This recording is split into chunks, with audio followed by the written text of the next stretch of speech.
আচ্ছা, ইংরেজিতে কথা বলতে ইচ্ছে করে, কিন্তু মনে হয় কোথা থেকে শুরু করব, বাপরে কি কঠিন।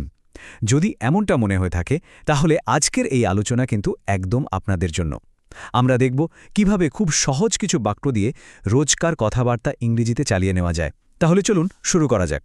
দেখুন, আজকে আমরা শিখব সিম্পল প্রেজেন্ট টেন্স ব্যবহার করে কি করে প্রতিদিন কথা বলা যায়, মানে একদম সাধারণ কথাবার্তা। আমি যখন বলবো, আপনারাও আমার সাথে সাথে বলার চেষ্টা করবেন, ঠিক আছে? এতে কিন্তু আপনাদের বলার জড়তাটাও কেটে যাবে আর উচ্চারণও পরিষ্কার হবে। তো যে কোনো কথা শুরু হয় কিভাবে? প্রশ্ন আর উত্তর দিয়ে, তাই না?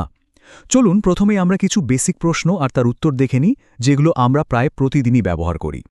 আচ্ছা, প্রথম প্রশ্ন, কাউকে যদি জিজ্ঞেস করতে চান তুমি কি করো, তাহলে ইংরেজিতে কি বলবেন? খুব সহজ, বলবেন হোয়াট ডু ইউ ডু। বলুন তো আমার সাথে, হোয়াট ডু ইউ ডু। আর একবার, হোয়াট ডু ইউ ডু। এর উত্তরে আপনি সহজ করে বলতে পারেন আমি কাজ করি। ইংরেজিতে শুধু বলবেন আই ওয়ার্ক। চলুন একসাথে বলি, আই ওয়ার্ক। ব্যাস। এবার ধরুন আপনি জানতে চান কেউ কোথায় থাকে। বাংলায় আমরা বলি তুমি কোথায় থাকো। ইংরেজিতে জিজ্ঞেস করবেন ওয়্যার ডু ইউ লিভ। এবার আপনারা বলুন ওয়্যার ডু ইউ লিভ। খুব সুন্দর। আর উত্তরে যদি বলতে চান আমি শহরে থাকি, তাহলে ইংরেজিতে হবে I live in the city. চেষ্টা করুন তো একবার, I live in the city. দারুণ। আচ্ছা, এবার একটা প্রশ্ন করি যেটা আমাদের রোজকার জীবনের সাথে জড়িত। সকালে ঘুম থেকে ওঠার কথা যদি কাউকে জিজ্ঞেস করতে চান তুমি কখন ওঠো, ইংরেজিতে বলবেন when do you wake up. বলুন তো আমার সাথে, when do you wake up. আর তার উত্তরে বলতে পারেন আমি সকালে উঠি। ইংরেজিতে হবে I wake up in the morning. চলুন এই সেকশনের জন্য শেষবারের মতো একসাথে বলি, I wake up in the morning. খুব ভালো। এই তো গেল কিছু সাধারণ প্রশ্নোত্তর। এবার আমরা এমন কিছু প্রশ্ন দেখব যেগুলোর উত্তর শুধু হ্যাঁ বা না দিয়েই দেওয়া যায়। এগুলো কিন্তু কথাবার্তা চালিয়ে যাওয়ার জন্য খুব দরকারি। যেমন ধরুন, আপনি কাউকে জিজ্ঞেস করতে চান তুমি কি প্রতিদিন কাজ করো? ইংরেজিতে প্রশ্নটা হবে এই রকম, ডু ইউ ওয়াক এভরিডে। আমার সাথে বলুন তো, ডু ইউ ওয়াক এভরিডে। এখন উত্তরটা যদি হ্যাঁ হয়, তাহলে পুরো বাক্য বলার দরকার নেই। সহজ করে বলুন হ্যাঁ আমি কাজ করি। ইংরেজিতে এটা আরও সোজা, ইয়েস আই ডু। চলুন বলি ইয়েস আই ডু। আচ্ছা, আরেকটা উদাহরণ দেখি কেমন। ধরুন জানতে চাইছেন তুমি কি বাইরে যাও? ইংরেজিতে প্রশ্নটা হবে ডু ইউ গো আউটসাইড।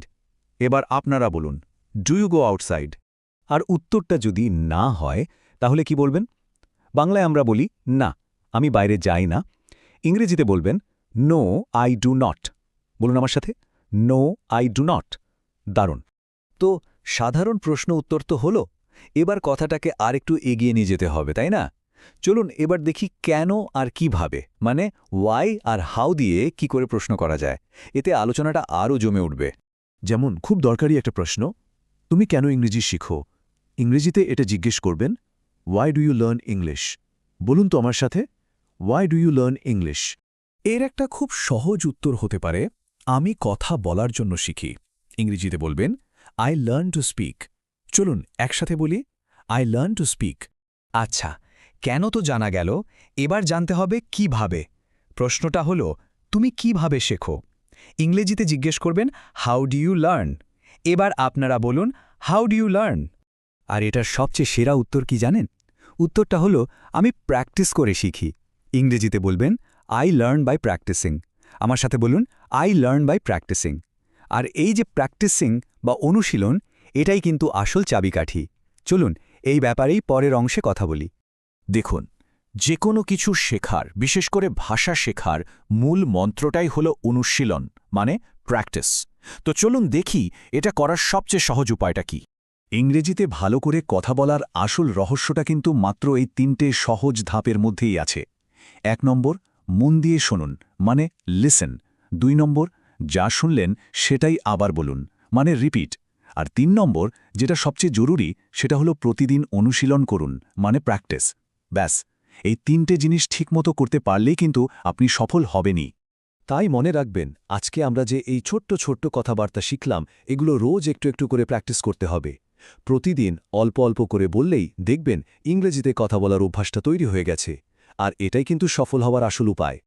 তাহলে আজকের আলোচনার পর এবার আপনারাই ভাবুন তো, প্রথম কোন ইংরেজি বাক্যটা আপনি ব্যবহার করতে পারেন? শুধু ভাবলে হবে না কিন্তু আজকেই কারোর সাথে কথাটা বলে ফেলার চেষ্টা করুন। দেখবেন শুরুটা হয়ে গেলেই আত্মবিশ্বাস অনেক বেড়ে যাবে। আশা করি এই আলোচনা আপনাদের খুব কাজে লাগবে। সবাই ভালো থাকবেন।